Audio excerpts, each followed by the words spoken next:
Hello and welcome everyone to a new tier list video. I've been wanting to make some more tier list videos actually for a while now, but I haven't gotten around to doing some. And the first one that I really wanted to do was actually the current and updated tier list for factions in Duel. The current version is, by the way, Duel, so this is going to be representing that version and probably almost no other. And without further ado, let's get right into it. The first faction we have is going to be Castle. Castle, across the board in Duel, used to be like super top tier, okay? And it still is pretty good, however, it has like really heavily fallen from grace.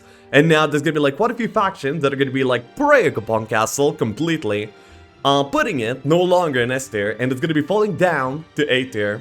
So here we go. Next up is we have a Conflux, and now Conflux is a very spicy one, okay?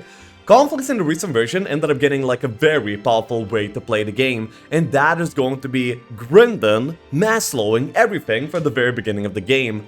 Comfy is a faction that actually ends up having like lots of shooters, you know, like Ice Elementals, Stormies, most importantly of course, and they are going to be guaranteed the schools of magic, and then when they get like a really good early tempo with Grindin, the faction just goes like into overdrive mode. And currently, I believe Conflicts is the strongest faction that is available to be played in Duel. However, it's actually not a lot of fun to play, so many people actually like shy away from Comfy, they end up banning it, they end up actually maybe even picking a different faction instead. Comfy is, honestly, it's a fun ruiner. It's not fun to play, it's not fun to play against, but it's really good, so, you know, there it is. Next up is we have Cove.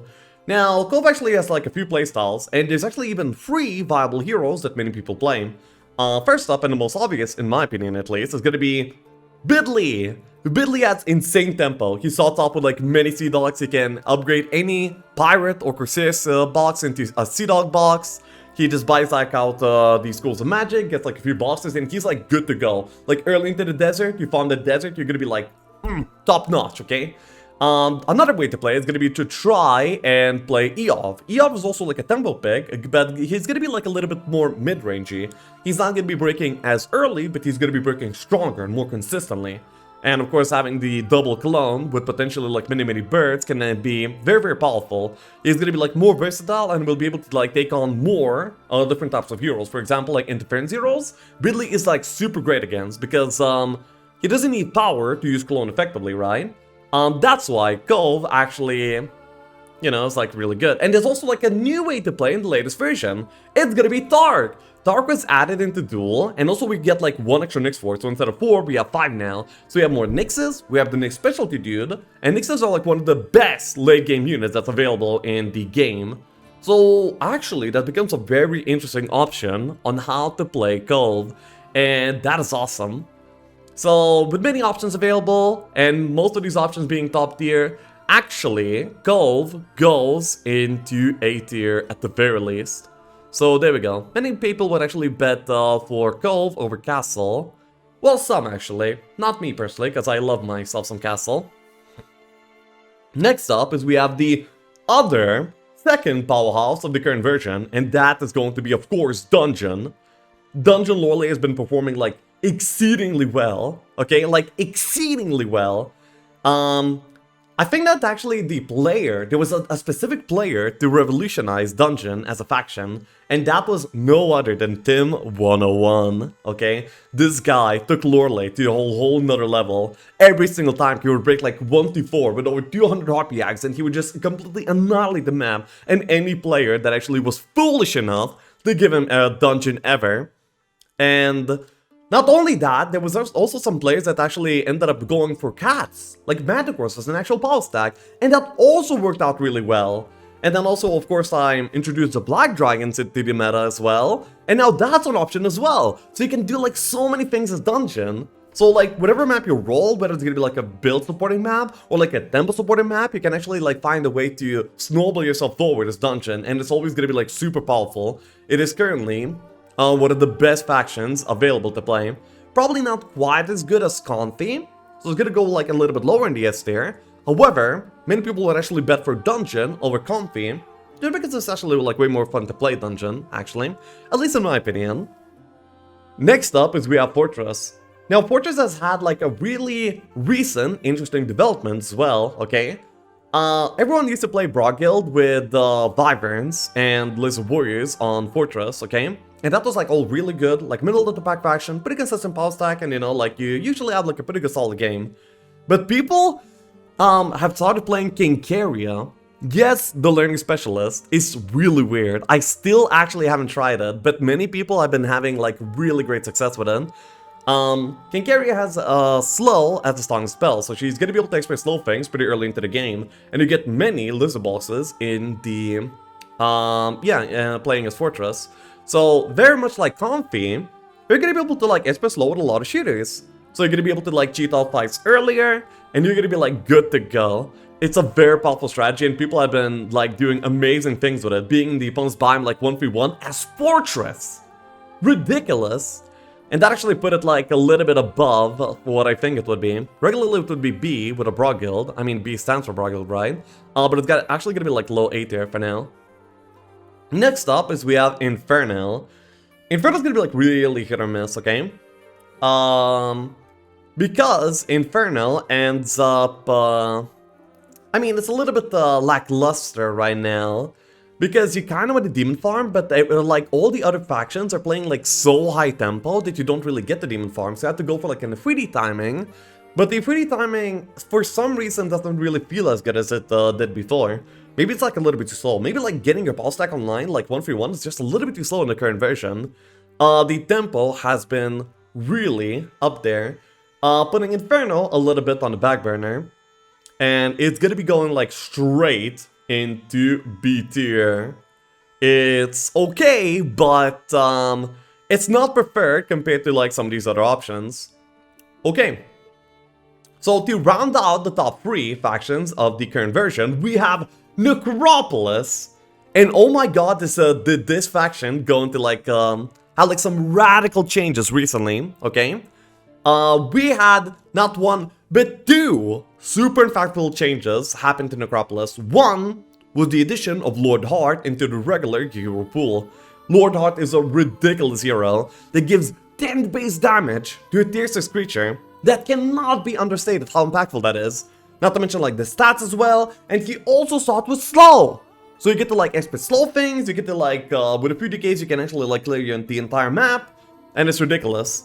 You also get like so many Halls of Darkness in the biome too, it's really good. Then, not to mention, the second big change is going to be the addition of Enemy Dead into the template. So the moment you get like Enemy Dead, you're gonna be no longer losing a single decay ever again, and you can take like pretty much any fight in the game. It's good for the mid game, it's good for the Finalka. It is very, very, very strong. Putting Necro in S tier.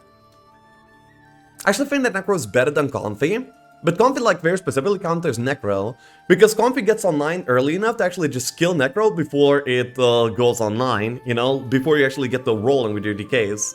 That's why I'm actually going to be putting Comfy a little bit higher even. Next up is we have Rampart. Rampart is probably the most hit or miss faction of this current version. Sometimes, playing Rampart, you get 3 to 4 Pegasi bosses and you just break 1 to 2. You sometimes get 3 to 4 Elf boxes and you have like 200 Grandies like breaking immediately as well. And sometimes you just get like 2 Dwarf boxes and then you're wondering, why am I playing this faction? I can't really build up and I don't see any boxes. What is life? Why are we here? Just to suffer, okay? I like this faction. I mean, Rampy has always been like a very enjoyable faction for me to play. But currently, it's just not really that good. So it's gonna be going into B tier alongside Inferno. Next up is we have Stronghold. And I've been actually playing a lot of Stronghold recently, and it's been like quite a bit of fun. We recently had Kilgore introduced into the template, and Kilgore is very much like Lord Har because he gives base damage from his specialty over to the Behemoths. But it's not as impactful because you're giving like less of a percentage increase compared to Lord Heart. And you also don't really start off with scouting as you do on Shiva, which is also like a little bit worse. And not to mention the fact that Stronghold really wants to play on birds more so than the Phoenix, than the Behemoths, at least in the early and mid game. And early and mid game is gonna be like what will be deciding the entire game in the very first place. So that is a thing.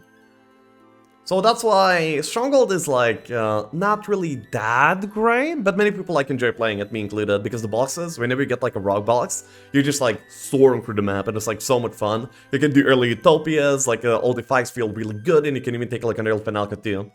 Late game, of course, you're going to be suffering due to the lack of water magics, unless you're Dolphy. But that's like a whole nother issue. So there we go. Stronghold is going to be going into low A tier. And last, and most certainly least, we have Tower. Tower has like a few playstyles, as it, well, not usually does, but this time they do. They have the Fafnir playstyle, which is going to be, you know, the interference with Army, Nagas and Titans, the Soul Builder version of Tower, and then we have Solmir, the Papega Rush, just go up the middle, just chain him down, you know, like, that sort of playstyle. And, you know, it's kind of fun. But, I don't know, like, I haven't been enjoying Tower, like, a lot recently at all. It feels kind of bad. It feels bad to not use the army potential of Tower by going Solmir, but it's also, like, bad whenever you're gonna be playing Fafnir and building up the army to not use the Chain Lightning Rush potential of Tower. So it always, no matter, like, which side of Tower you choose, you feel bad for missing out on the other side of Tower. So, I usually ban out Tower. I don't like the faction actually being participating. And no matter what, if you're playing against Tower too, like, it feels bad to play against an interference dude, and it feels bad to be rushed down immediately as well.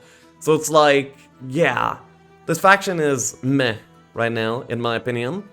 It is decently, I mean, it's not the weakest though, so it's gonna be going to here. So once again, in current Duel, we don't have like any exceedingly weak factions. Everything's gonna be like pretty close enough together. But there's like enough variants to actually make it interesting too.